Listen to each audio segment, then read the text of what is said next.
kita usahakan on time ya. Oke.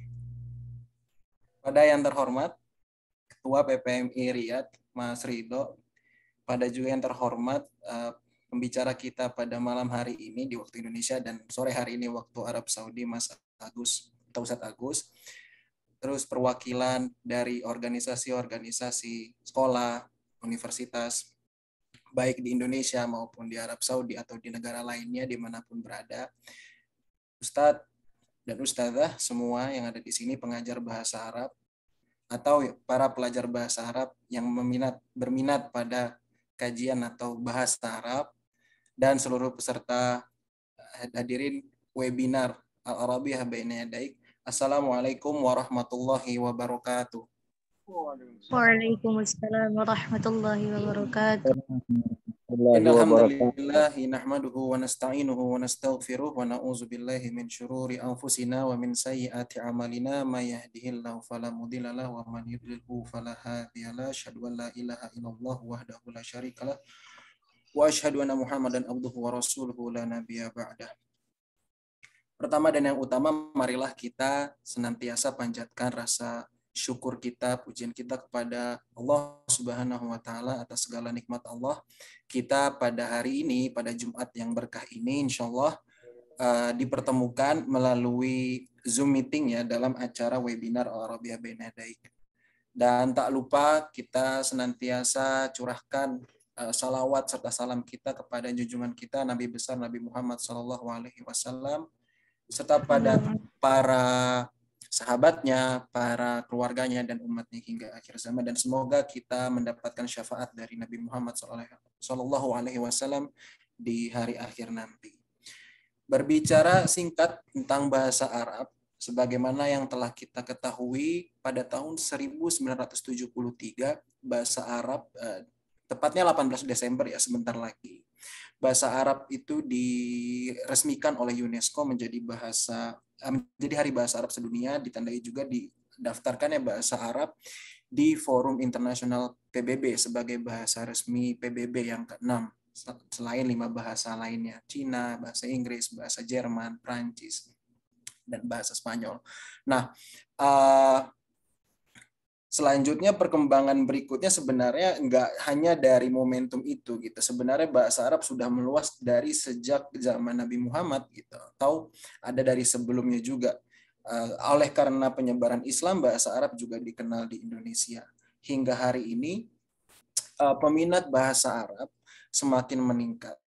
Studi dari banyak antropolog ya di Indonesia, sosiolog di Indonesia menunjukkan bahwa tingkat religiusitas masyarakat Indonesia sedang meningkat, dan salah satu buktinya adalah minat mereka masyarakat Indonesia, muslimin Indonesia ini mendalami Islam, ditambah minat mereka mencari kursus-kursus bahasa atau mencari daurah atau sekolah bahasa Arab khususnya, karena memang tujuannya untuk memahami sumber-sumber tertulis bahasa Arab, khususnya Al-Quran dan Hadis secara langsung.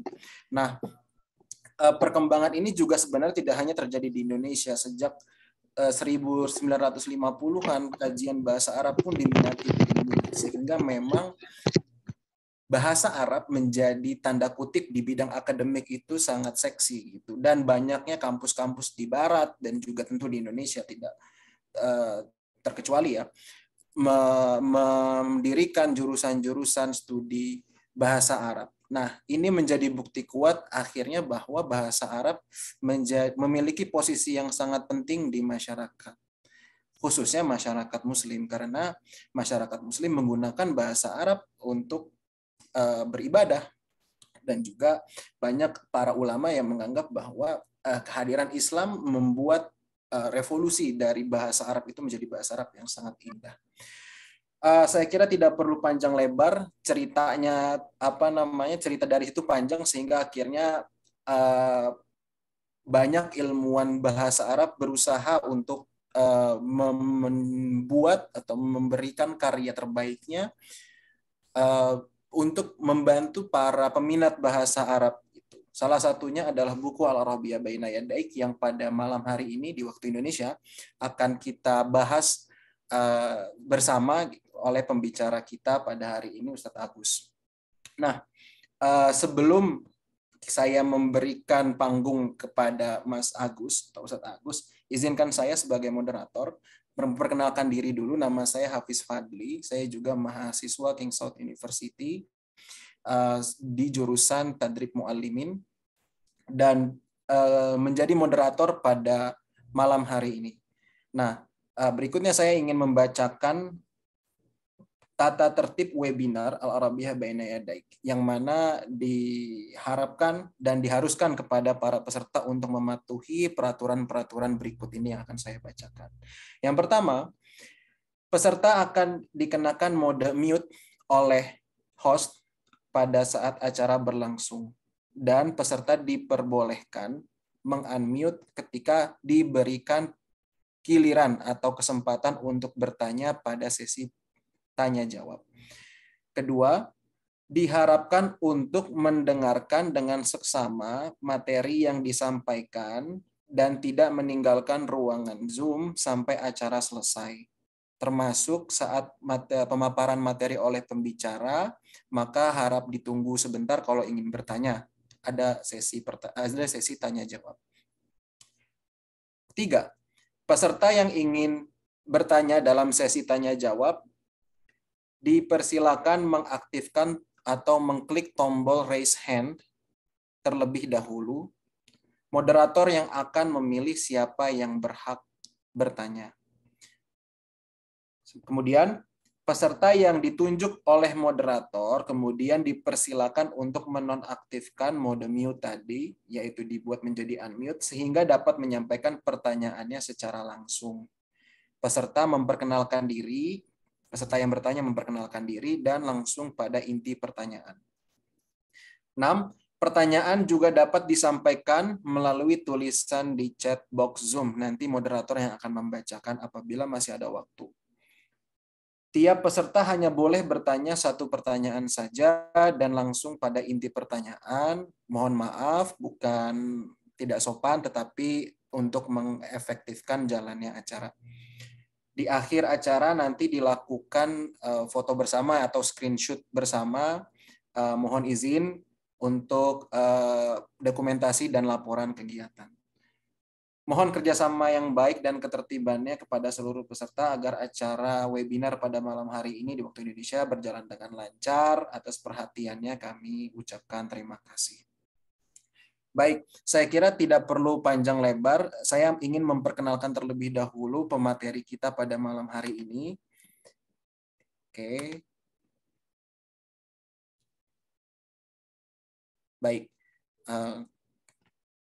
Sudah muncul ya PowerPoint-nya ya. Jadi pemateri kita pada malam hari ini adalah Mas Agus Mujib atau Ustadz Agus Mujib, asli Cirebon, Jawa Barat.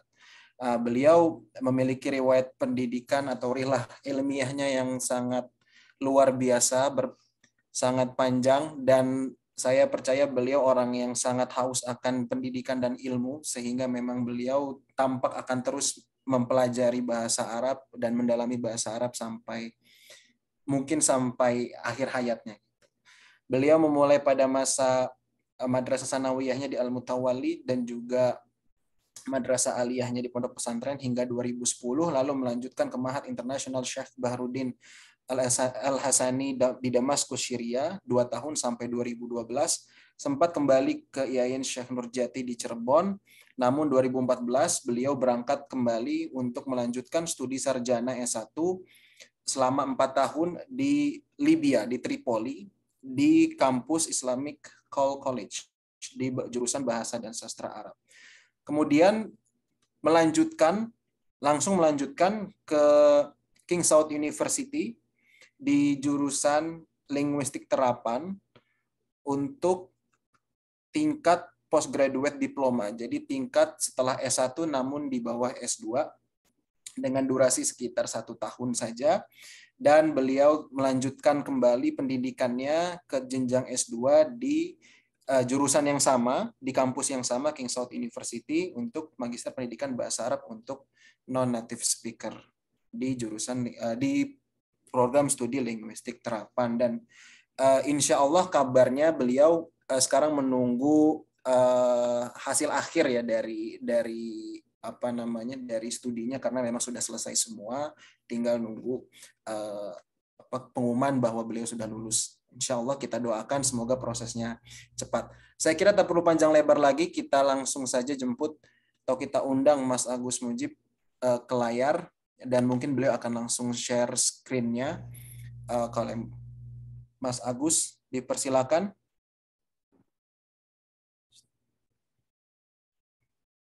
Ya, terima kasih Ustaz Fadli. Bismillahirrahmanirrahim. Alhamdulillahi wa kafa wassalatu wassalamu ala nabiyil mustafa As-Sayyidil Fadil Ridho Sasrawijaya Rais Ittihad Thalabal Indonesiyin Birriyad As-Sayyidil Fadil Muqaddim Barnamij Ustadz Hafiz Fadli As-Sadah wa Sayyidat Hudurun al-Kiram wa hayyikum bitahiyatil Islam. Assalamualaikum warahmatullahi wabarakatuh. Waalaikumsalam. Waalaikumsalam warahmatullahi wabarakatuh. Waalaikumsalam warahmatullahi wabarakatuh. Baik. Alhamdulillah wa syukurillah. Pada kesempatan kali ini saya pribadi diberi amanat oleh PPMI Riyadh yang mana mengadakan webinar atau seminar tentang pembelajaran atau pendidikan bahasa Arab dan mengambil contoh buku ajar yaitu Arabia Baina Yadik. Mungkin sebagian dari kita ataupun kebanyakan dari kita sudah banyak mengenal tentang kitab ini atau yang kita sebut dengan ABY, Arabia Baina Yadik. Alhamdulillah saya pribadi memang bisa belajar atau diajar langsung oleh penulis kitab tersebut yaitu Dr. Fauzan ketika semasa postgraduate diploma atau diplom Ali, dan juga sampai saat ini di fase master atau S2 sama beliau diajar tentang metodologi pendidikan bahasa Arab. Nah, teman-teman semuanya, izinkan saya untuk menyampaikan materi ini. Mungkin saya akan langsung kepada menampilkan PPT-nya ya.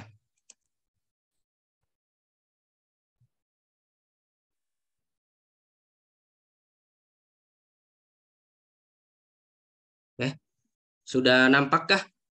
Saya mau meyakinkan dulu, memastikan. Sudah tampak ya? Sudah. Oke. Insya Allah.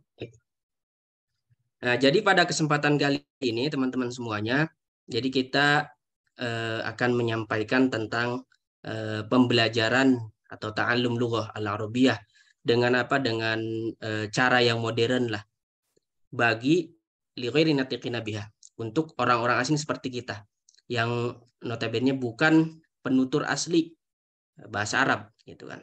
Nah, jadi kenapa disebut metode modern ya, karena anggaplah karena metode yang biasa kita sering pakai atau di mana-mana termasuk di Indonesia gitu kan, itu metode yang memang cukup lama gitu kan, cukup lama menyebar gitu kan, dan cukup lama dipakai.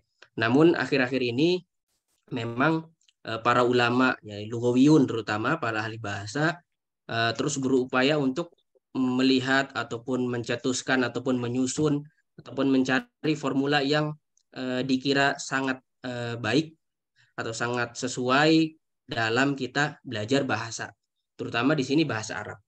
Nah, tentu kita semua ya teman-teman semuanya termasuk saya mungkin menjadi salah satu saksi bagaimana kita belajar bahasa Arab dengan metode lama gitu kan, atau dengan cara lama.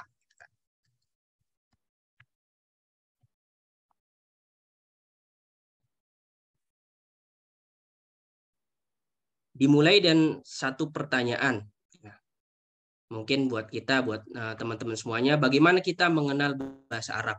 Nah, Ustaz Fadli sendiri dulu bagaimana belajar bahasa Arab atau mengenal, bukan belajar, mengenal bahasa Arab itu melalui apa atau bagaimana?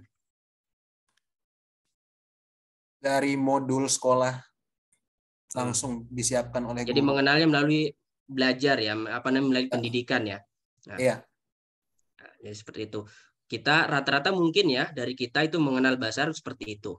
Nah, paling tidak ada dua hal ya bagaimana kita mengenal bahasa Arab, yaitu dengan cara belajar, artinya belajar biasanya kalau kita sebagai orang Indonesia ya belajar di sekolah ataupun di lembaga ataupun dan sebagainya. Nah, ada ta'allum lughah, ada iktisab lughah. Kalau iktisab itu identik dengan belajar bahasa ataupun mengambil bahasa dari lingkungan yang ada. Nah, jadi secara alamiah seperti itu. Ya contohnya seperti apa ya? Orang-orang Arab itu sendiri gitu kan. Dan juga ataupun orang yang bukan orang Arab yang lahir atau tinggal di negara Arab. Jadi para ahli bahasa menyebutnya itu iktisab lughah gitu kan. Jadi iktisab lughah itu secara singkatnya secara alami itu kan dari lingkungan yang ada, ya tidak tersusun seperti kita belajar di sekolah, madrasah dan sebagainya. Nah, jadi ada dua hal kita mengenal bahasa Arab. Tapi kebanyakan dari kita saya yakin di Indonesia ya dengan cara belajar, entah itu di pesantren atau di sekolah. Nah, terkait metode. Nah, bagaimana kita belajar bahasa Arab? Nah, kalau Ustadz Fadil sendiri ataupun yang lain mungkin satu orang, saya pengen dengar bagaimana dulu belajar bahasa Arab. Silakan Ustadz Fadil atau pilih satu dari peserta yang Mungkin barangkali peserta kali ya. Ya. Kita cari peserta. Supaya lebih interaktif aja gitu saya. Ada yang raise hand tuh. Ya silakan. Saya nggak melihat nih siapa tadi yang raise hand. Langsung saja berarti langsung ngomong aja. Langsung saja yang ngomong yang raise hand. Ya. Baik, Assalamualaikum warahmatullahi wabarakatuh. Saya Hustana dari Semarang. Dulu belajar bahasa Arab itu ketika saya di madrasah, ketika masuk kelas 2 madrasah, diperkenalkan dengan nahwu shorof. Tapi habis itu ya berlanjut dari madrasah ke madrasah, dan sekarang karena COVID, pembelajaran lewat online, alhamdulillah sekali saya mengikuti beberapa kelas bahasa Arab lewat Zoom secara gratis ya, alhamdulillah. Di usia yang sudah tidak lagi muda, tapi semangat belajar bahasa Arab insya Allah tetap ada. Ya, terima kasih. Terima kasih atas sharing pengalamannya ya. Jadi mungkin rata-rata dari kita, apalagi orang-orang jadul ya, termasuk saya, belajar bahasa Arab itu dengan metode lama. Nah, apa sih metode lama atau bagaimana sih? Yang jelas metode lama itu identik dengan metode qawaid wa tarjamah. Nah, para pakar bahasa menyebutnya atau mengistilahkan seperti itu, metode qawaid wa tarjamah. Nah, bagaimana ciri singkatnya yaitu nanti akan dibahas di slide selanjutnya. Cuman paling tidak gambarnya metode qawaid wa tarjamah itu yang jelas kita belajar dimulai dari nahwu.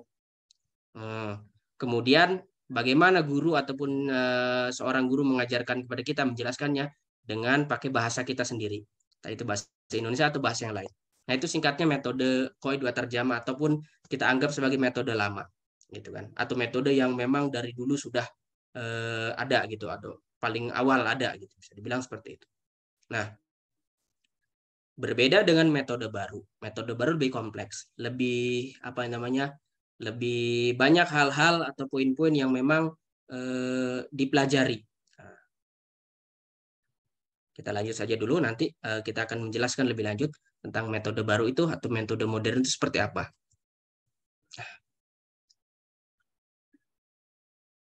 Nah, ini hal yang menjadi falsafah bagi saya ya, terutama bagi saya falsafah belajar bahasa Arab. Ada dua hal, ada dua jenis orang mungkin yang belajar bahasa Arab itu. Tipenya seperti apa gitu kan. Jadi selama ini mungkin kita masuk pada salah satu dua hal ini. Nah, entah itu yang pertama atau yang kedua. Nah, yang pertama yaitu ta'allum 'anil lughah. Yang kedua, ta'allum lughah. Jadi kita mengenal kemudian belajar bahasa Arab ini, paling tidak kita masuk di salah satunya. Nah, ataupun mungkin keduanya. Nah, jadi ta'allum 'anil lughah. Nah, bagaimana ta'allum 'anil lughah itu? Nah, seperti tadi yang sudah diceritakan, yang sudah salah satu peserta tadi yang sharing pengalamannya, bahwasanya saya dulu belajar bahasa itu dimulai dengan nahu ya, nahu, sorof ya, itu artinya tentang apa? Tentang ta'allum anil lughah, tentang bahasa. Nah, jadi para ulama bahasa di sini membagi seperti itu. Nah, itu namanya ta'allum anil lughah. Nah, belajar tentang bahasa. Jadi bahasa Arab itu terbagi menjadi apa? Misalkan kalam itu terbagi menjadi berapa bagian. Nah, terus i'rab itu terbagi menjadi berapa? Bahasa Arab itu ada komponennya apa saja, pembagiannya dan sebagainya. Nah, itu belajar, singkatnya itu belajar tentang bahasa. Dan kebanyakan dari kita mungkin di pesantren ataupun di sekolah gitu kan, lebih condong ke sana. Jadi belajar tentang bahasa. Makanya kembali ke metode yang lama itu, qawaid wa tarjamah, belajar tentang karakteristik atau kaidah dalam bahasa, kemudian dengan cara itu menjelaskannya dengan cara apa? Diterjemahkan. Nah, dan juga dihafal kaidahnya dan sebagainya. Nah, berbeda dengan ta'allum lughah. Nah, belajar bahasa itu sendiri. Jadi bahasa itu fungsi utama untuk apa? Saya mau tanya dulu. Bahasa itu fungsi utamanya apa dulu? Ada yang bisa, ada yang mau menjawab barangkali? Menurut teman-teman? Untuk komunikasi. Terima kasih. Untuk komunikasi ya, sepakat lah sampai sini kurang lebih ya, sepakat ya. Nah, fungsi utama atau fungsi dasar lah, bahasa itu untuk komunikasi, gitu kan. Nah, cuman karena kita terlalu fokus kepada ta'allum anil lughah, belajar tentang bahasa, unsur komunikasinya malah kurang, bahkan tidak ada, gitu kan. Kurang bahkan tidak ada, gitu kan. Nah, jadi kita fokus ke tentang bahasa itu sendiri gitu kan, bahasa Arab ini dan sebagainya. Tapi kita tidak belajar cara ngomong kayak hal, ana bi khair, mas muka ismi dan sebagainya. Nah, itu kan dasar. Jadi dasar dari bahasa atau asal fungsi bahasa itu kan memang buat komunikasi. Ya, benar kan? Fungsi bahasa itu memang buat komunikasi. Salah satu buktinya, percaya atau tidak, di dunia ini masih ada bahasa yang dipakai tapi tidak ada hurufnya atau tidak ada tulisannya, tidak ada sesuatu yang dibaca atau tidak ada sesuatu yang ditulis. Masih ada nggak? Saya yakin masih ada, gitu kan. Nah, masih ada bahasa, salah satu bahasa mungkin di dunia ini yang hanya dipakai untuk komunikasi, ya karena pada dasarnya itu memang. Nah, bahasa Arab juga dulu, apakah dulu sudah mengenal tulisan? Kan? Apakah dulu sudah mengenal tulisan? Belum kan? Nah, awal mula adanya bahasa tentunya untuk kebutuhan komunikasi. Nah, itu yang memang sering kita terlewatkan, gitu kan? Atau sering kita tidak begitu sadar bahwasanya kita memulai atau belajar bahasa itu ternyata belajar tentang bahasa, bukan belajar bahasa itu sendiri, gitu kan? Atau tidak begitu sadar bahwasanya dasar atau fungsi dasar bahasa itu ya untuk komunikasi, gitu kan? Nah, jadi akhirnya setahun 2 tahun saya juga mengalami hal itu. Beberapa tahun di pondok pesantren ya belajar tentang nahu, selesai ini ganti kitab yang lain lebih tinggi. Nah, jadi seperti itu kebanyakan. Hasilnya, efeknya setelah kita selesai misalkan 1 tahun belajar jurmiyah misalkan, efeknya apa? Outputnya mungkin kurang. Nah, untuk hal dasar tidak terpenuhi. Hal dasar apa? Yaitu komunikasi. Kita tidak bisa ngomong. Termasuk saya dulu pertama kali saya ke Damaskus waktu itu ya dengan modal saya 6 tahun di pesantren dari MTS sampai aliyah. Dengan modal 6 tahun itu, misalkan 6 tahun ya saya belajar Rumiyah, Nahul Wade, dan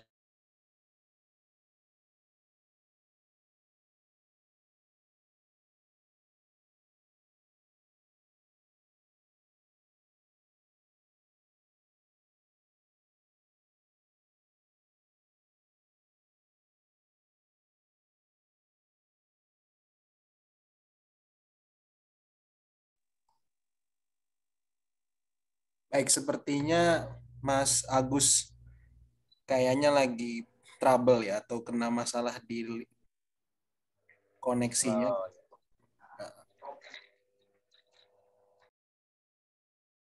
Oke, kita tunggu sebentar. Kita sembari nunggu sebentar, mungkin ada yang mau nge-share tentang pengalamannya gitu.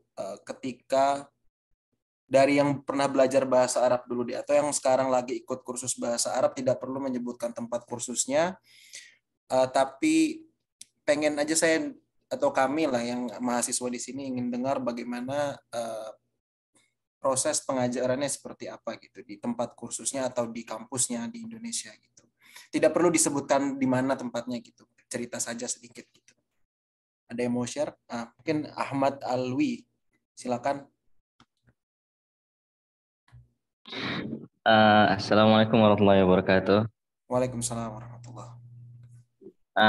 Pengalaman saya belajar bahasa Arab itu mungkin dari beberapa tempat, khususnya untuk yang ABY-nya gitu.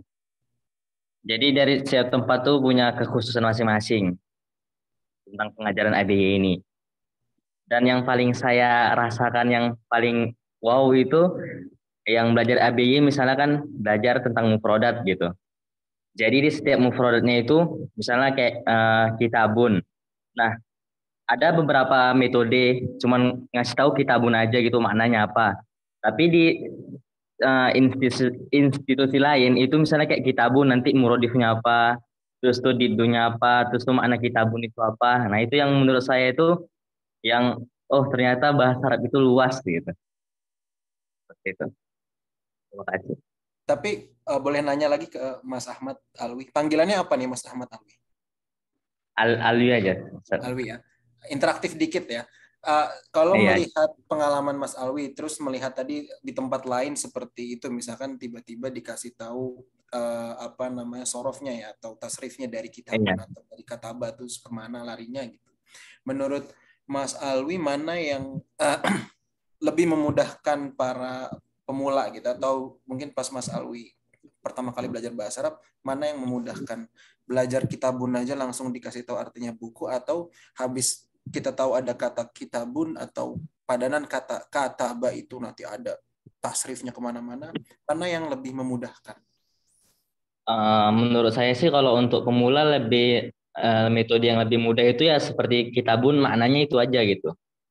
Karena ketika kita nanti misalnya untuk bagi pemula, misalnya nanti kitabun dikasih tahu murodifnya dan lawan kata itu bakal membuat pusing gitu, karena misalnya di satu hiwar itu aja bisa banyak mufradatnya gitu, bisa jadi sampai 20-an ratusan karena murodifnya baru lawan katanya, kemudian maknanya lagi gitu kan, dari kitabun itu apa gitu.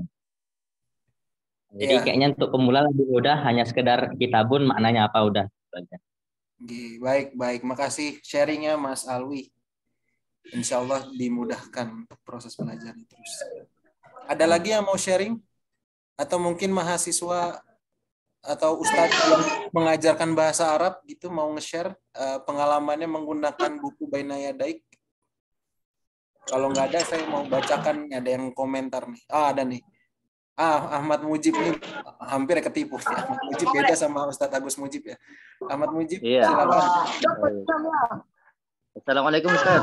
Waalaikumsalam warahmatullahi wabarakatuh. Baik, terima kasih atas waktunya. Banyak nama Mujib rupanya di sini, alhamdulillah. Alhamdulillah.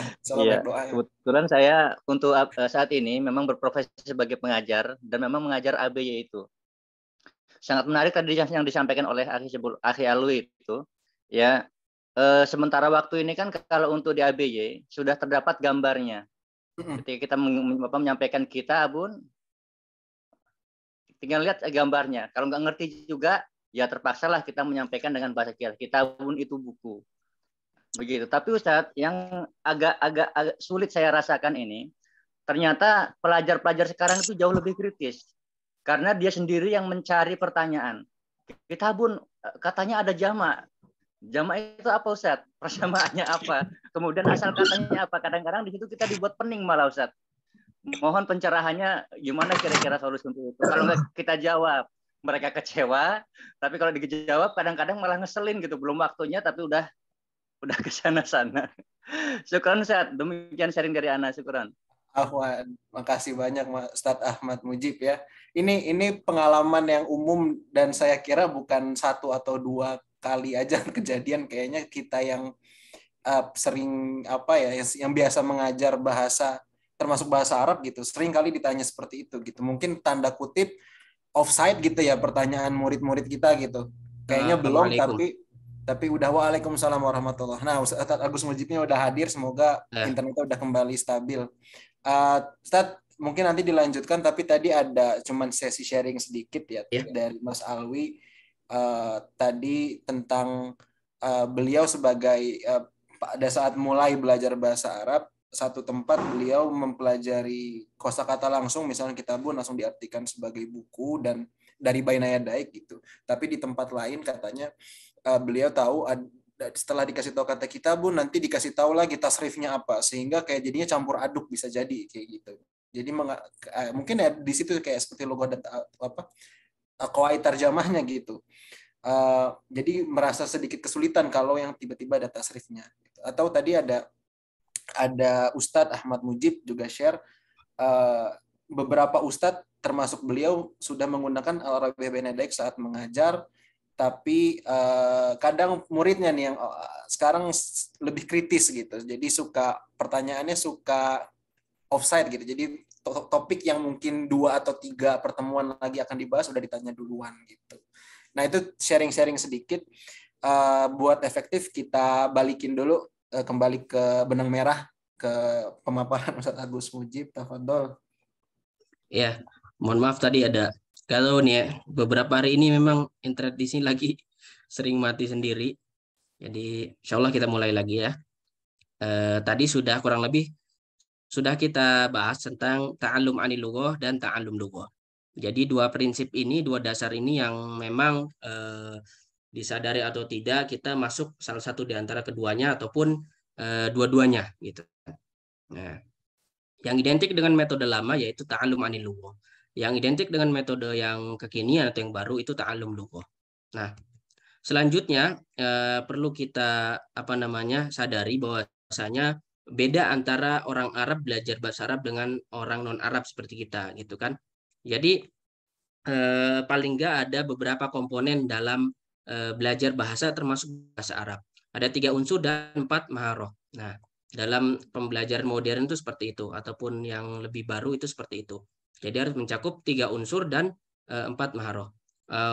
Ustaz Fadli nanti diingatkan ya kalau memang waktunya sudah mendekati ajal ya. Sekitar 20 menit lagi, Tad. Oke.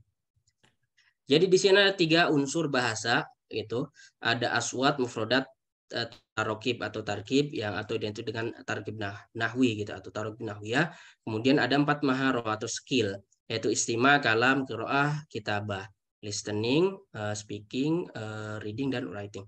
Nah, untuk orang Arab sendiri tentunya mereka sudah mengambil secara alami beberapa unsur gitu kan, yaitu seperti aswat tentunya sudah bisa dari sejak rahil ataupun sudah ya secara alamiah memang sudah bisa. Kemudian mufrodat sudah belajar dari keluarga dari mulai kecil. Kemudian tarkib juga gitu kan. Tarkib ya secara langsung belajar gitu kan, walaupun belum secara pengupasan teorinya gitu kan. Kemudian istima, kemudian ngomong juga.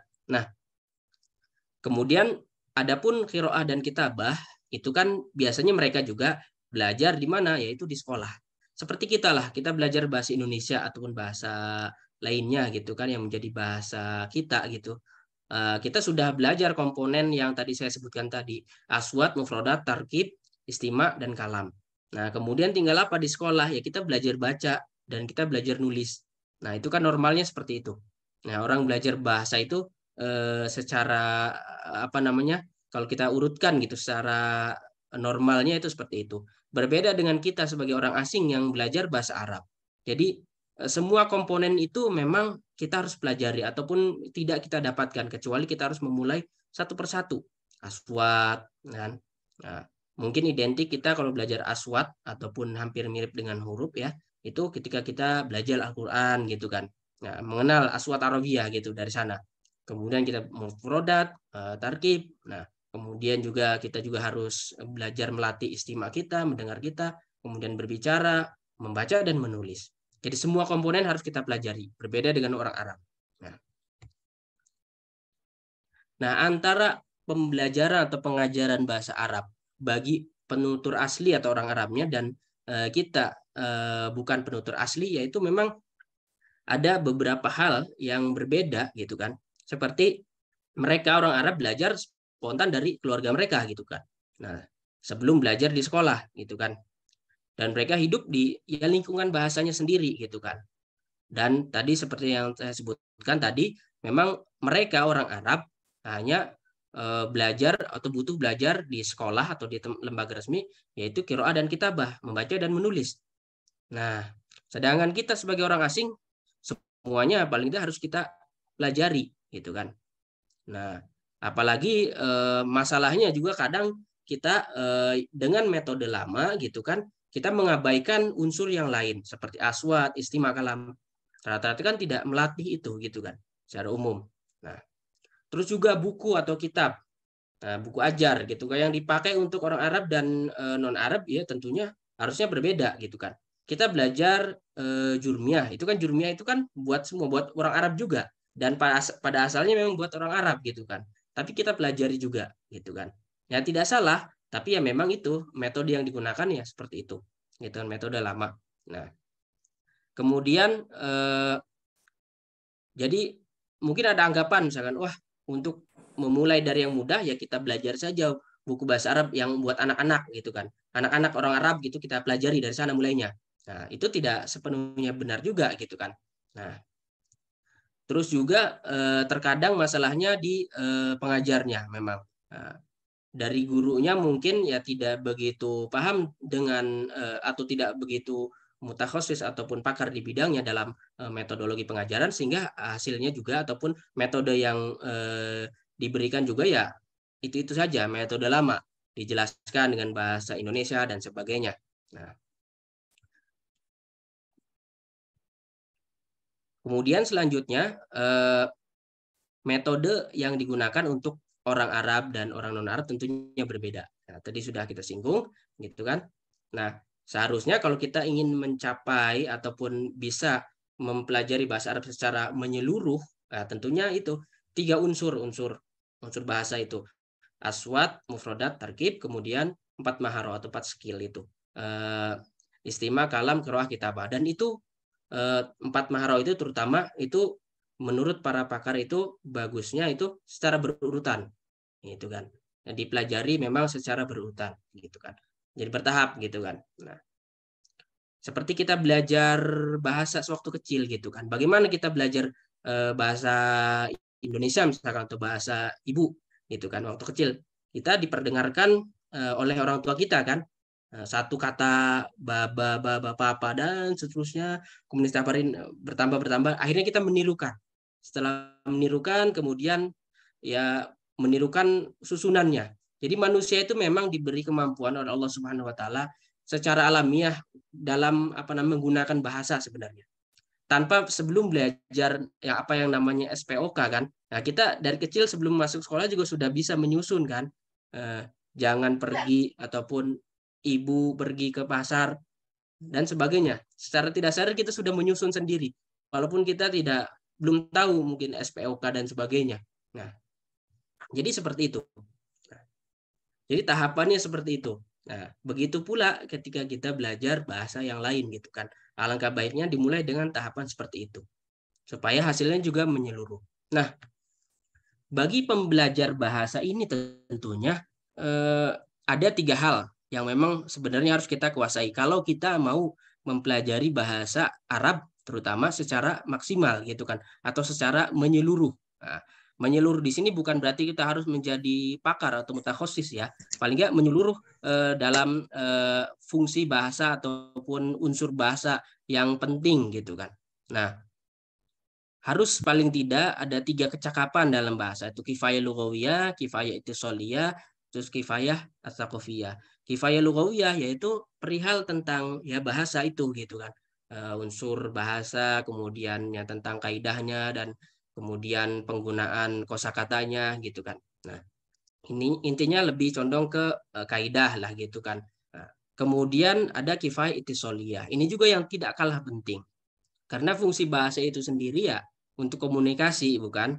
Nah, jadi kita belajar capek bertahun-tahun belajar tentang kaidah bahasa Arab, tapi serasa tidak berguna karena kita pada akhirnya diajak ngomong yang sederhana saja kita tidak mampu. Itu karena kita tidak dibiasakan untuk itu. Padahal hanya butuh pembiasaan dan istilahnya pemilihan metode yang pas gitu kan. Nah, bahkan itu yang lebih mudah sebelum kita dipusingkan dengan i'rab. Bagaimana kita ngi'rab itu gitu kan. Itu kan pusing sekali gitu kan. Nah, terus kemudian al-kifayah at-tsaqafiyah. Nah, di sini memang kifayah tsaqafiyah ini bagusnya memang ketika kita mendapatkan guru yang tepat, buku yang tepat gitu kan, isinya gitu kan. Apalagi misalkan gurunya misalkan orang asing langsung gitu, maksudnya orang Arabnya langsung. Nah, itu kita akan mendapatkan hal ini gitu kan, kifayah tsaqafiyah. Karena dalam setiap bahasa itu punya karakteristik masing-masing gitu kan. Baik itu secara yang menggambarkan adat atau kebiasaan di suatu kaum atau suatu negara atau suatu wilayah itu sendiri, penduduk suatu wilayah itu sendiri gitu kan. Nah, kalau salah satu contoh ya, sakofatul lughah gitu, lughah Arabiyah. Kita dalam bahasa Indonesia kalau kita ingin izin ke belakang, izin ke kamar mandi, pengen kencing misalkan, maaf. Nah, itu di kelas kita ingat, Pak izin ke belakang, Pak mau ke belakang kan. Itu kan seperti itu kan, sakofah di kita, sakofah bahasa kita gitu kan. Nah, kalau bahasa Arab kan nggak ada seperti itu gitu kan. Nah, jadi nggak tepat kalau seandainya misalnya kita menggunakan bahasa Arab ya. Nah, astadzin ilal waro misalkan. Nah, itu tidak ada. Nah, itu pentingnya kita mempelajari bahasa secara sakofahnya gitu kan. Nah, seperti langsung aja misalkan ke ke hamam gitu, adzabil hamam. Nah, itu kan masuk ke hamam, ke kamar mandi pasti tahu mau kencing, dan tidak juga menggunakan saya pengen kencing dalam bahasa Arab.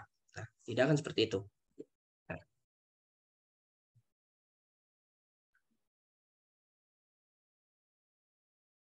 Nah, itu 3 hal yang tentunya sebagai pembelajar bahasa Arab yang baik diupayakan kita bisa menguasai ataupun bisa mempelajari 3 hal ini, gitu kan. Jadi sayang kalau memang hanya sebatas kita tahu tentang bahasa, tentang karakteristik bahasa, tapi kita tidak bisa berkomunikasi gitu kan. Padahal komunikasi adalah hal yang mendasar.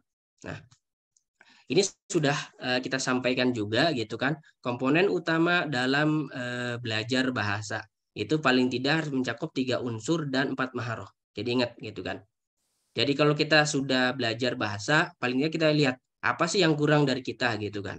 Nah, mungkin kita sudah belajar membaca, menulis, cuman nah yang ada yang masih kurang nggak gitu kan. Mungkin berbicara ataupun istima kita kurang. Nah, itu perlu kita tingkatkan atau kita latih gitu kan. Nah, lanjut. Nah, tentunya dalam belajar bahasa itu berbeda dengan ketika kita belajar disiplin ilmu lain. Gitu kan. Di sekolah tentunya ada banyak mata pelajaran termasuk bahasa. Mata pelajaran lain misalkan ekonomi, fisika dan sebagainya. Itu kan kita mencari ilmu dan pengetahuan ya. Bahsun anil ma'lumat wa ma'arif. Lebih condong ke sana. Nah, tapi ketika kita belajar bahasa itu artinya kita apa? Kita belajar skill. Ya, skillnya apa ya itu? Yang sudah saya sebutkan tadi gitu kan. Ya berbicara terutama. Skill berbicara untuk apa? Untuk komunikasi gitu kan. Nah, jadi dengan komunikasi itu kita bisa saling menyampaikan maksud kita dan juga kita bisa saling memahami. Ya kan?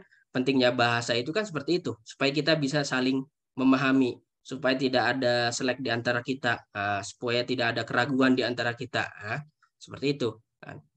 Jadi pentingnya kita saling memahami atau memahami skill berbahasa itu, ya itu gitu kan. Nah, agar tercapai tujuan apa yang kita sampaikan sesuai dan apa yang kita tangkap juga sesuai gitu kan. Nah, mungkin ada fenomena yang memang sering terjadi gitu kan, ataupun keraguan yang terbesit dalam benak kita. Bahwasanya apakah mungkin ketika kita belajar atau mengajar bahasa Arab harus langsung dengan bahasa Arab gitu kan? Harus dengan bahasa Arab. Selama ini kita biasanya belajar bahasa Arab, terutama yang susahnya yang dari nol atau yang dari mubtadi, yang dari basic, yang dasar gitu kan. Kayaknya susah lah gitu kan. Saya juga berpikir seperti itu gitu kan. Kayaknya nggak mungkin dah. Orang belum ngerti apa-apa kok langsung diajak ngomong bahasa Arab. Nah, ternyata tidak sepenuhnya benar seperti itu. Ternyata metode yang disarankan atau yang memang dicetuskan oleh para ilmuwan ya dalam belajar bahasa itu ya dengan bahasa itu tersendiri. Kan? Memang di awal karena basic di awal memang sangat susah, apalagi yang memang dari nol gitu kan. Tapi dengan metode yang pas, dengan buku yang pas, dengan guru yang pas, itu saya yakin akan terlihat hasilnya. Ya. Akan terlihat hasilnya, akan memang terasa hasilnya, gitu kan? Karena kita mulainya dari segi materi bukan bertahap, dari yang paling gampang dulu atau yang dari yang sering dipakai dulu, gitu kan? Jadi dengan belajar menggunakan bahasa Arab langsung pengantarnya, akan pola pikir kita pola pikir Arab, gitu kan? Terus juga melatih langsung gitu kan. Terus juga kalau mengurangi kalau dengan bahasa Indonesia kan kita malah mengurangi praktek berbicaranya gitu kan. Nah, terus juga alasan lain. Nah, anak kecil atau kita dulu belajar bahasa Indonesia kan tanpa terjemahan bahasa lain. Ya gitu, anggaplah kita sebagai anak kecil yang belajar pertama kali belajar bahasa. Dulu seperti mendengar, kemudian dari penjelasan, dari gerakan-gerakan yang dipakai atau dari contoh ini hadza qolamun. Nah, ditunjuk ini kolam nih. Oh, kolam itu seperti ini. Jadi terbesit dalam pola pikir kita gitu kan. Dan itu bisa. Nah, kalau belajar dengan bahasa pengantar atau bahasa Indonesia itu sejatinya akan melalui proses lebih lama sebenarnya gitu kan. Nah, jadi pada prakteknya nanti ketika kita akan praktek itu akan melalui 2 tahap. Jadi kita berpikir bahasa Indonesia dulu, kemudian diterjemahkan, kemudian baru ngomong bahasa Arab gitu kan. Nah, itu akan terjadi loading sedikit gitu kan. Biasanya seperti itu. Bahkan walaupun kita sudah paham betul nahunya, tapi pas ngomong tiba-tiba salah. Pas ngomong tiba-tiba, jangankan yang memang istilahnya hal seperti itu memang lumrah terjadi. Jangankan yang memang belajar dengan cara seperti itu, yang belajar orang Arab ataupun yang kita yang misalkan yang sering melatih atau berkomunikasi juga kadang masih salah, apalagi yang memang belajar dari metode yang lama. Yaitu yang saya rasakan dulu ketika pertama kali saya ke Damaskus. Itu kan lama dulu mikir ini mau ngomong itu apa, susunannya benar atau salah gitu. Padahal sejatinya bahasa itu kan komunikasi ya, yang penting saling memahami.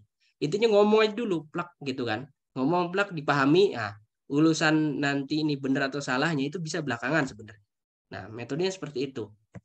Bahkan ada fenomena di sini di negara Arab sendiri, para imigran atau para pekerja itu mereka tanpa belajar bahasa Arab sebelumnya di negara mereka, spontan aja ke sini, dapat beberapa mufrodat, akhirnya mereka dengan cara mereka sendiri ngomong saling nyambung, akhirnya terciptalah ataupun muncullah fenomena bahasa jenis bahasa baru lah bisa dibilang, atau jenis fenomena baru dalam berbahasa Arab, yaitu yang dikenal dengan istilah Pidgin Arabik atau Lugha Arabiyah Hajin, Lughatul Hajin.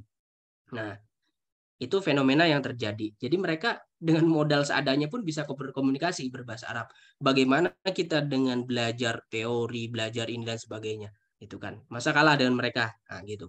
Ya. Jadi seperti itu. Jadi belajar dengan menggunakan bahasa pengantar Indonesia memang mungkin langsung dipahami, gitu kan. Tapi apakah yakin bakal nempel terus? Nah, mungkin yang mudah dipahami biasanya cepat. Ya mesti yang mudah masuknya biasanya cepat keluarnya gitu kan. Nah, ya itu yang saya rasakan dulu saya belajar ini nahu sebagainya karena nggak dipakai gitu kan, karena nggak dipraktekkan, karena nggak dipraktekkan untuk komunikasi, ya akhirnya mungkin lupa, mungkin ragu untuk ini juga. Dan itu banyak kejadian seperti itu. Saya sering diceritakan oleh dosen dan sebagainya dalam seminar dan sebagainya ataupun di kelas gitu kan. Jadi ada seorang yang sudah paham betul atau sudah memang menguasai kaidah bahasa Arab, nahwu shorof dan sebagainya gitu kan. Bahkan sudah belajar alfiyah dan sebagainya gitu kan. Cuman ketika diajak diskusi atau diajak ngobrol dengan materi sederhana, obrolan sederhana aja gitu, itu kesusahan. Kan? Itu sangat kesusahan. Dan fenomena yang lain misalkan nih, kita belajar ke luar negeri, misalkan ke Saudi misalkan. Kita sudah punya modal nih, nahwu shorof dan sebagainya. Biasanya ada kelas bahasa dan itu biasanya dites dulu gitu kan untuk tahdid mustawa, placement test untuk penentuan mustawa gitu kan, level. Nah, karena kita tidak bisa ngomong gitu kan atau tidak bisa berkomunikasi, akhirnya ditaruh di kelas paling rendah. Padahal kita sudah bisa, gitu kan, sudah ngerti lah paling tidak. Nah itu mereka berpikir gitu, hal dasar saja tidak bisa atau belum bisa, bagaimana nanti untuk naik ke level selanjutnya ataupun menanggapi atau menguasai level yang lebih tinggi gitu kan. Seperti itu. Jadi itu salah satu fenomena. Nah, terus selanjutnya berapa menit lagi Ustaz Fadli? Anda tambahkan 5 menit ya. Ya. Oke. Jadi di sini ada beberapa metode. Jadi dalam pengajaran bahasa yang paling lama atau yang memang sudah kita kenal yaitu metode qawaid wa tarjamah.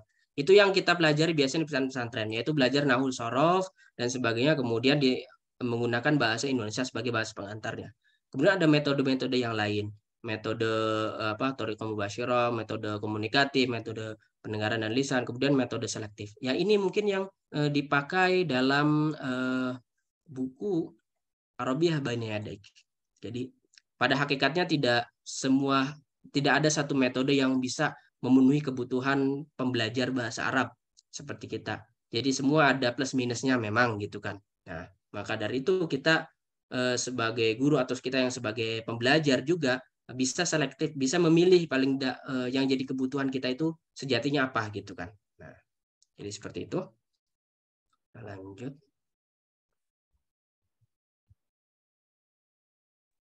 Sudah Ustaz ya? Ya, bentar. Ini lagi. Oh. Nah ini ke bagian akhir insya Allah. Jadi kenapa harus kitab Al-Arabiyah Baina Yadaik? Jadi sebenarnya buku apapun itu saya tidak memaksakan atau mengharuskan ini gitu kan. Cuman ini yang menjadi menurut saya gitu kan salah satu contoh ya. Contoh buku ajar yang memang disusun secara sistematis berdasarkan teori-teori yang ada dan juga oleh tim yang berpengalaman gitu kan. Nah itu saya kira ini sangat cocok untuk pembelajar bahasa Arab seperti kita orang asing, terutama yang dari dasar. Bahkan kalau kita dasarnya sudah ada juga, kita bisa mulai di kitab selanjutnya karena di ABI ini ada 4 kitab, satu kitabnya terbagi dari 2 jilid.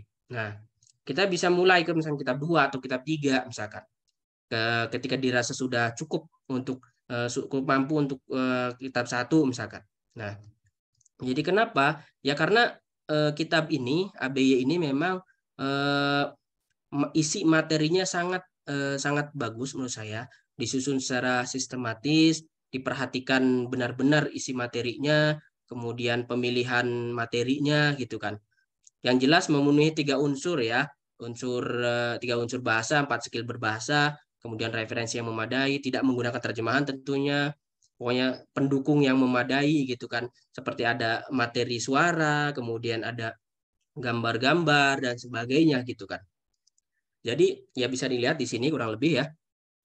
Jadi ada banyak sekali hal-hal yang ada di kitab ini gitu kan. Jadi dan itu secara bertahap.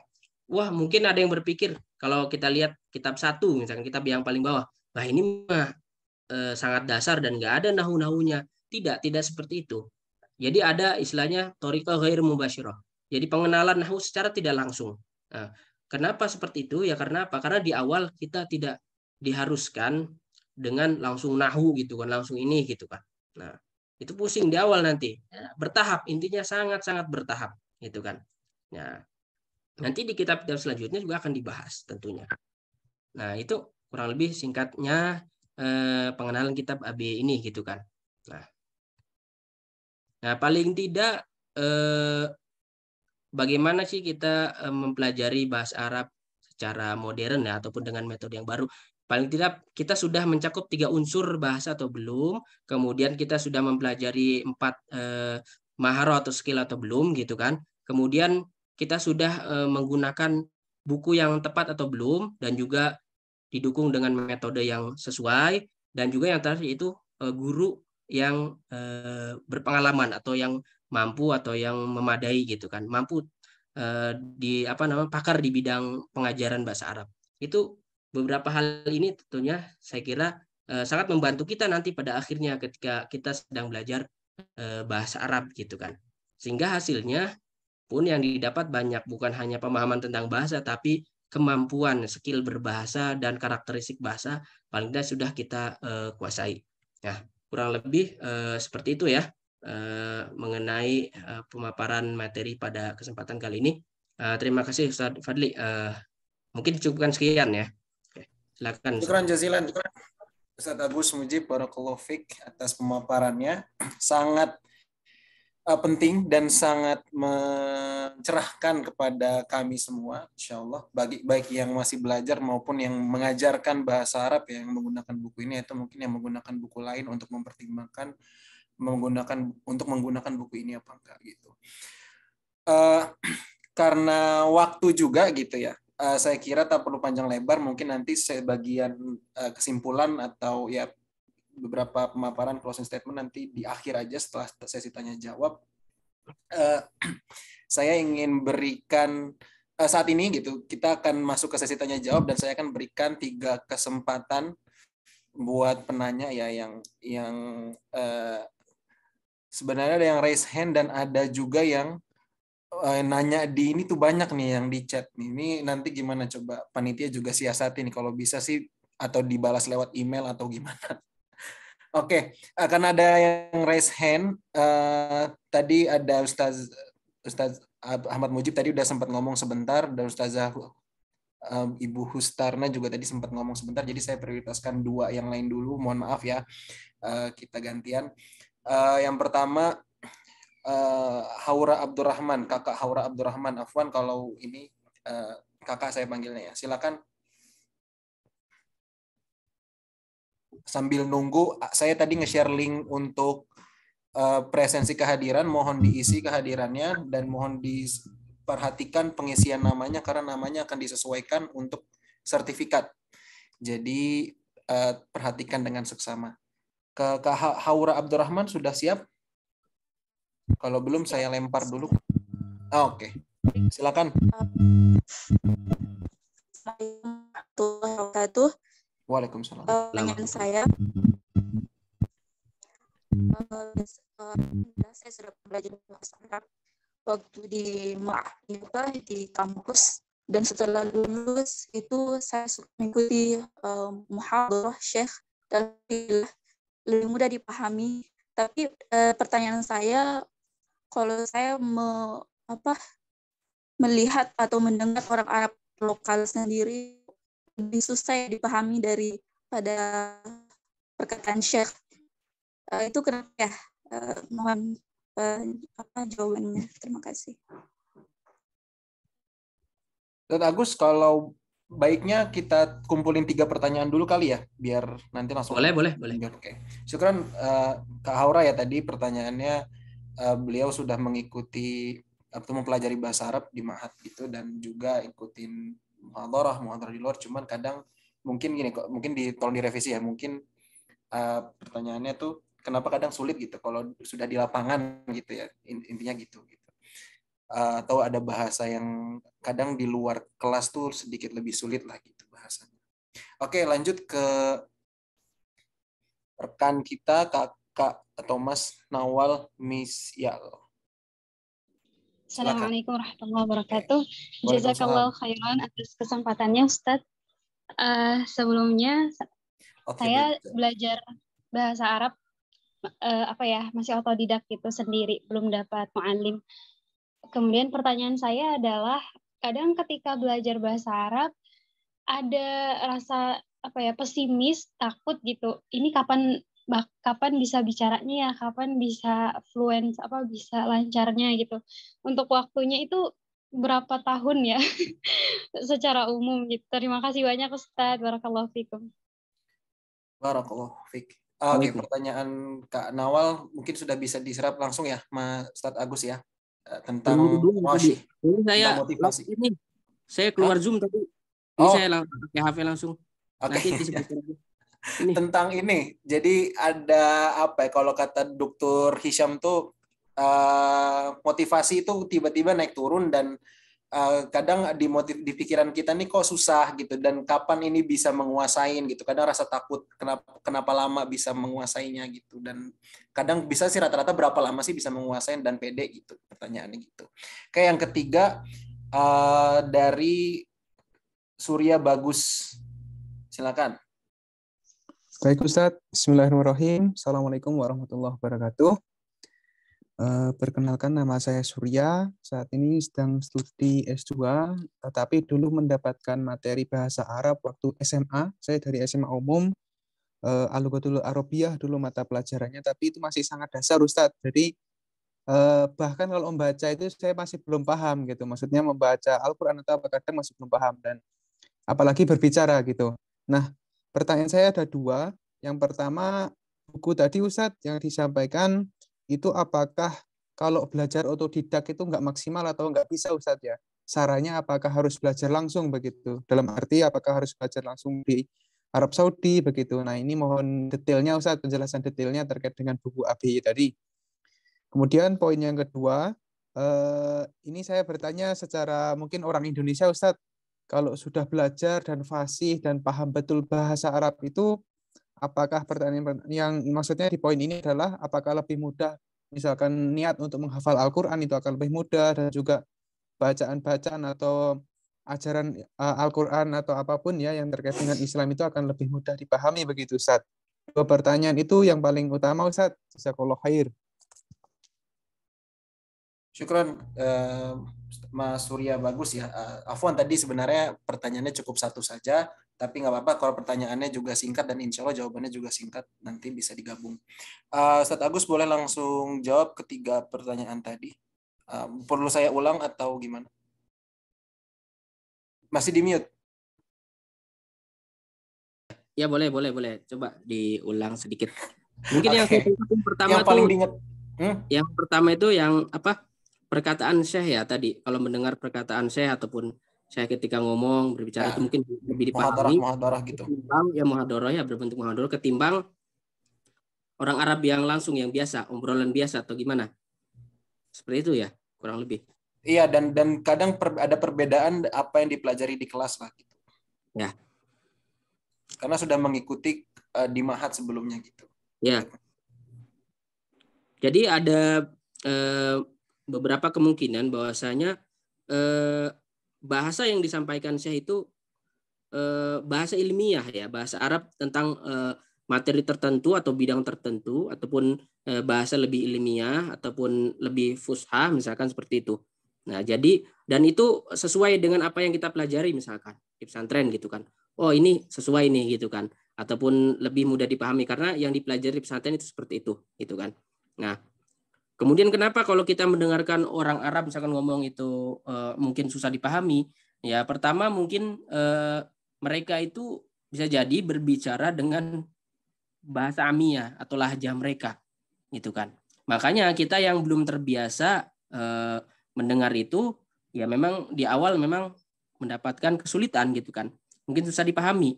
Nah, itu pentingnya juga. Di sisi lain kalau ada kesempatan kita belajar bahasa yang lebih komunikatif atau bahasa yang sederhana, yang simpel, yang memang dipakai oleh orang-orang dalam kehidupan sehari-hari.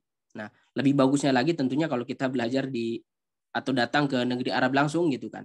Nah, itu lebih kesempatan ataupun cara belajar yang paling baik sih menurut saya gitu kan. Nah, kalau ada kesempatan ya, kalau tidak ya itu kita usahakan semaksimal mungkin belajar bahasa secara menyeluruh gitu kan. Nah, jadi kurang lebih seperti itulah singkatnya. Baik, berikutnya pertanyaan yang kedua itu dari Kak Nawal ya. Tadi Kak Nawal bertanya tentang bagaimana sih mengatasi ya persoalan motivasi gitu. Kadang ada rasa ketakutan, kenapa susah gitu, atau ya berapa lama nih baru akan bisa menguasainya gitu, atau rata-rata berapa lama sih gitu para pembelajar menguasai bahasa Arab. Nah, kalau kita berbicara metode ya, dengan metode yang pas dan juga guru yang memadai dan juga buku ajar yang cocok atau yang tepat gitu kan, saya kira itu akan lebih mempercepat kita dalam belajar bahasa Arab gitu kan. Ya apapun itu bukunya, misalkan contohlah misalkan Arabia Day. Saya juga ya di perkuliahan memang mentahlil ya atau mempelajari karakteristik buku ajar bahasa Arab, termasuk Arabia Day, kemudian Durusul Lugha mungkin yang cukup familiar, ataupun Arabia Linasiin misalkan gitu kan. Itu memang buku lebih lama ya, dan itu memang dipelajari kita di kelas bersama Dr. Fauzan, mentahlil ya, menganalisis karakteristik buku-buku itu. Nah, kembali ke tadi, jadi dengan buku yang tepat, guru yang tepat, metode yang tepat, saya kira itu lebih mempercepat. Artinya mungkin sebagian dari kita mengalami, termasuk saya. Saya mondok pesantren dari lulus SD sampai aliyah selesai. Artinya 6 tahun. Itu kan 6 tahun saya belajar bahasa Arab. Karena pasti di sekolah porsinya seminggu misalkan 2 kali, kemudian belum lagi di pesantren gitu kan. 6 tahun. Gitu kan. Termasuk misalkan belajar bahasa Inggris. Ya kan? Karena di sekolah pasti wajib belajar bahasa Inggris gitu kan. Artinya seminggu 2 kali, seminggu 4 jam lah kurang lebih. Nah itu. Kemudian pada faktanya kenapa gitu ada orang termasuk saya dan yang lain mungkin kan, pada akhirnya butuh kursus lagi, misalkan ke Pare cuma biasanya berapa lama, sebulan 2 bulan udah selesai, dan orang dengan PD atau dengan maksudnya sudah cukup PD lah kita untuk mempraktekkan bahasa Inggris apa gitu.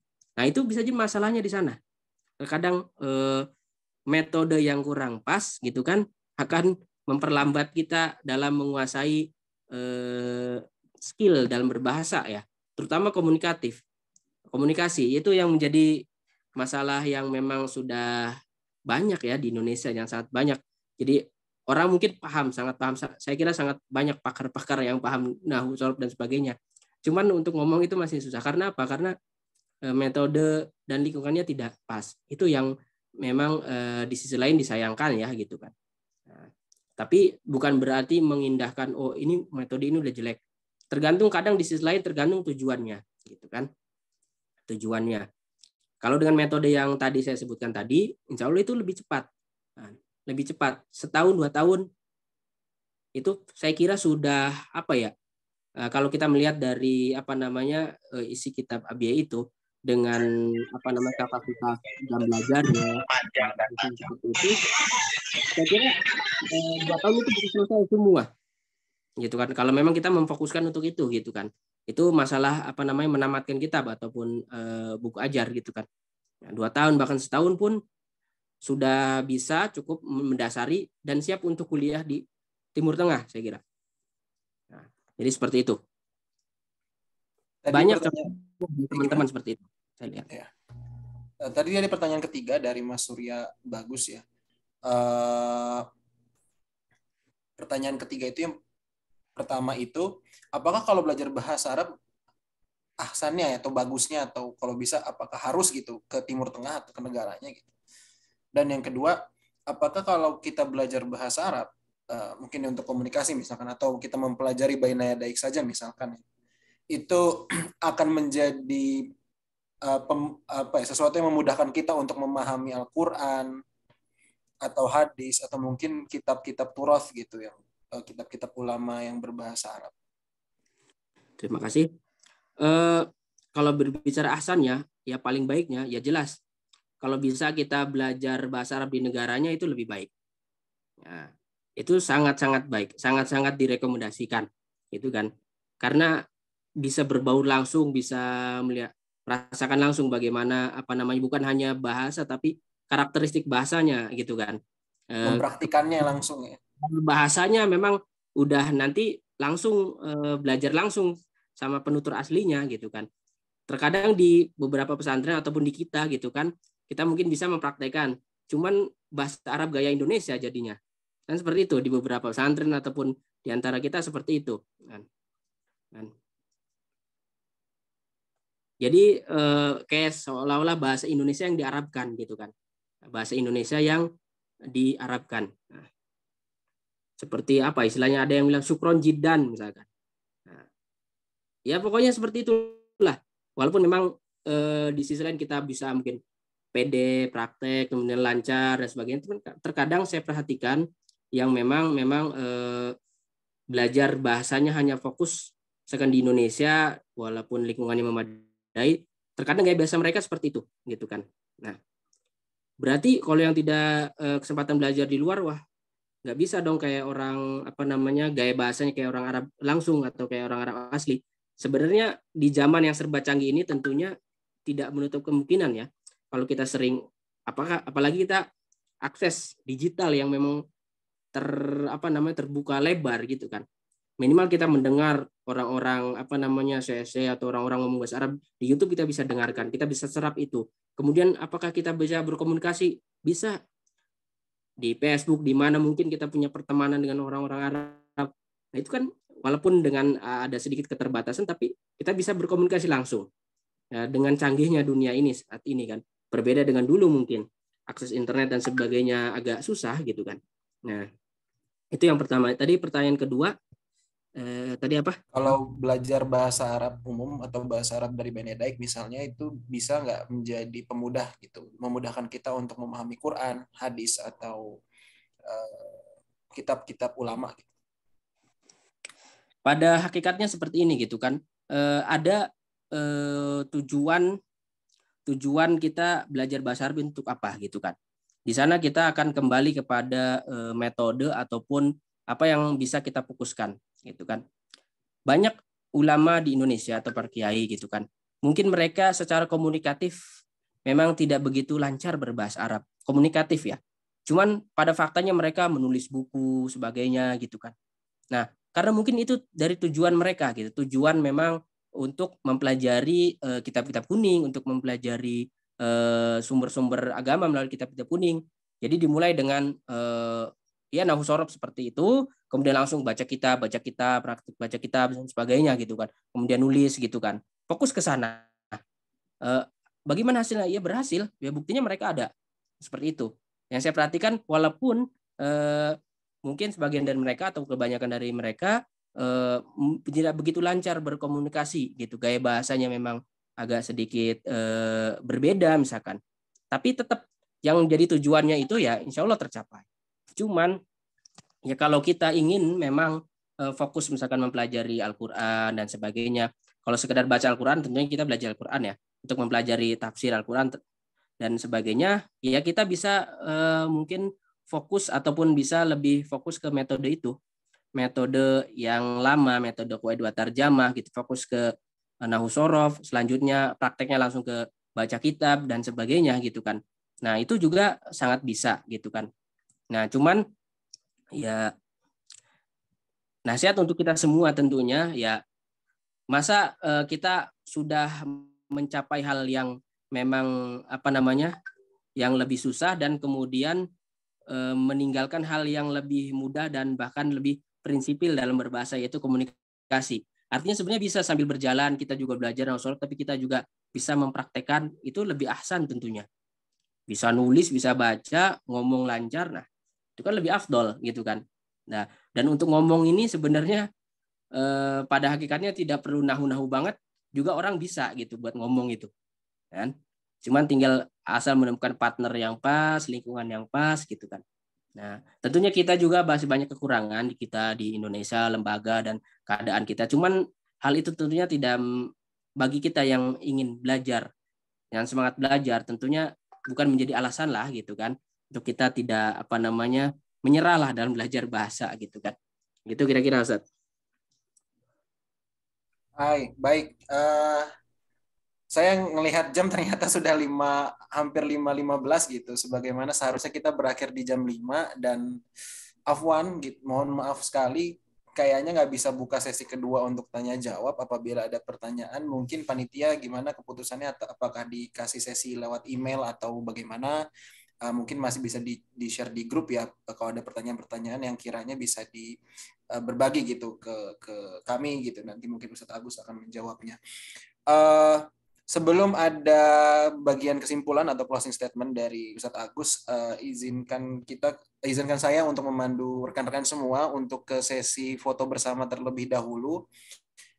Kita ambil waktu 1 menit sebentar aja untuk izin on cam, nyalakan kameranya gitu. Kemudian nanti ada rekan kami yang akan mengambil gambarnya gitu. Jadi afwan ya, di sini harus kita segera akhiri karena udah hampir iqomah untuk sholat maghrib. Ustadz Agusnya tuh udah siap-siap juga. Oke. Siapa tadi yang mau ngambil? Mungkin bisa pandu kami? Ya, baik Ustadz. Ya, silakan Bapak, Ibu, saudara-saudari, ikhwan dan akhwat sekalian untuk membuka kameranya. Izin, saya ingin melakukan screenshot layar. Oke, ini ada 8 slide ya, jadi akan ada 8 kali screenshot. Oke, semuanya bisa melihat ke kamera. Dalam hitungan ketiga, 1, 2, 3. Oke, yang kedua, 1, 2, 3. Yang ketiga, 1, 2, 3. Yang keempat, 1, 2, 3. Yang kelima, 1, 2, 3. Yang keenam, 1, 2, 3. Yang ketujuh, 1, 2, 3. Dan yang terakhir, 1, 2, 3.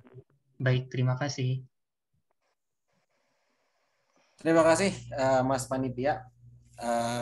Saya kembalikan lagi ke kesusunan acara ya. Jadi acara terakhir yaitu closing statement atau kesimpulan diskusi kita pada malam hari ini. Jadi kepada Ustadz Agus, saya persilakan. Ya, terima kasih. Mungkin beberapa poin yang memang menjadi penutup diskusi kita pada kesempatan kali ini. Ya, kurang lebih ada 3 ya. Yang pertama ya tentunya bagi kita ya pembelajar bahasa Arab gitu kan. Paling tidak jadikan belajar bahasa Arab itu dalam rangka mendekatkan kita dengan agama Islam gitu kan.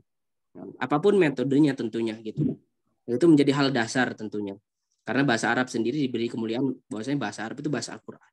Kemudian selanjutnya yang kedua, alangkah lebih baiknya gitu kan, dan seharusnya kita berusaha semaksimal mungkin belajar bahasa Arab secara menyeluruh. Artinya seperti yang saya sebutkan tadi, mencakup 3 unsur bahasa dan juga 4 skill penting dalam berbahasa gitu kan. Kemudian bagi kita pembelajar bahasa Arab terutama gitu kan, bahwasanya dengan bahasa itu terutama bahasa Arab kita mengenal pengetahuan dan peradaban serta lebih mudah tentunya untuk berkomunikasi dengan orang lain. Bukan hanya dengan orang Indonesia, tapi dengan orang Arab gitu. Dan negara Arab sendiri ada sekitar 20 lebih negara Arab di dunia ini gitu kan. Baik itu di benua Asia ataupun di benua Afrika gitu kan. Jadi akan banyak jangkauan kita, dan beberapa negara Afrika juga memang menggunakan bahasa Arab. Jadi bahasa Arab itu selain itu juga sebagai bahasa yang diakui PBB, bahasa resmi PBB gitu kan, salah satu dari bahasa resmi PBB. Jadi kita patut berbangga juga dengan bahasa Arab tentunya gitu kan. Ya itu saja mungkin penutup akhir sesi diskusi atau webinar pada kesempatan kali ini. Terima kasih banyak atas partisipasinya, kehadirannya, dan juga Ustadz Fadli, terima kasih banyak telah membawakan acara untuk kita semua. Akhirul kalam, assalamualaikum warahmatullahi wabarakatuh. Waalaikumsalam warahmatullahi wabarakatuh. Waalaikumsalam warahmatullahi wabarakatuh. Syukran jazilan, terima kasih banyak Ustadz Agus Mujib atas pemaparannya. Tadi juga ada beberapa pertanyaan sih sebenarnya terkait tindak lanjut ya dari diskusi pada malam hari ini. Saya mungkin mewakili teman-teman panitia atau mewakili teman-teman dari PPMI Riyadh ingin menyampaikan sedikit aja bahwa ya tunggu saja tanggal mainnya, mungkin insya Allah ada sesi Zoom meeting berikutnya entah berupa kelas ataupun mungkin berupa webinar lainnya ya insya Allah. Jadi kalau boleh ya stay di grup mungkin ada info-info yang akan penting di situ disampaikan. Berikut juga info tentang video rekaman ini, sertifikatnya, dan lain sebagainya. Mewakili panitia pula kami mengucapkan mohon maaf sebesar-besarnya apabila ada kendala teknis yang terjadi, ya seperti tadi memang mohon dimaklumi kadang koneksi yang menentukan gitu, kadang di sini lagi napasnya sesak banget gitu untuk internet, jadi entah kenapa dari 2 hari ini, tapi alhamdulillah sedikit lancar lah ya pada malam hari ini. Dan mohon maaf pula apabila saya sebagai moderator ada kata-kata yang menyinggung gitu. Sungguh saya tidak menyadarinya dan tidak ada unsur kesengajaan. Khairul kalam, terima kasih banyak atas para hadirin sudah menghadiri webinar pada malam hari ini, sudah antusias, sudah ingin berbagi, sudah ingin bertanya juga. Harapannya ada tindak lanjutnya juga, resepsi dari teman-teman semua. Insya Allah kita bertemu lagi di kesempatan lainnya.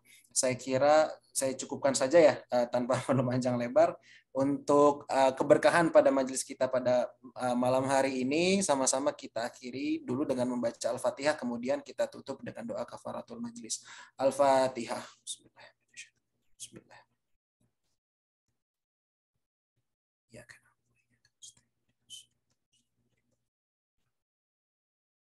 Dan doa kafaratul majlis, subhanakallahumma wa bihamdika asyhadu an la ilaha illa anta astaghfiruka wa atubu ilaik. Terima kasih. Wassalamualaikum warahmatullahi wabarakatuh, dan dipersilakan untuk meninggalkan ruangan Zoom ini.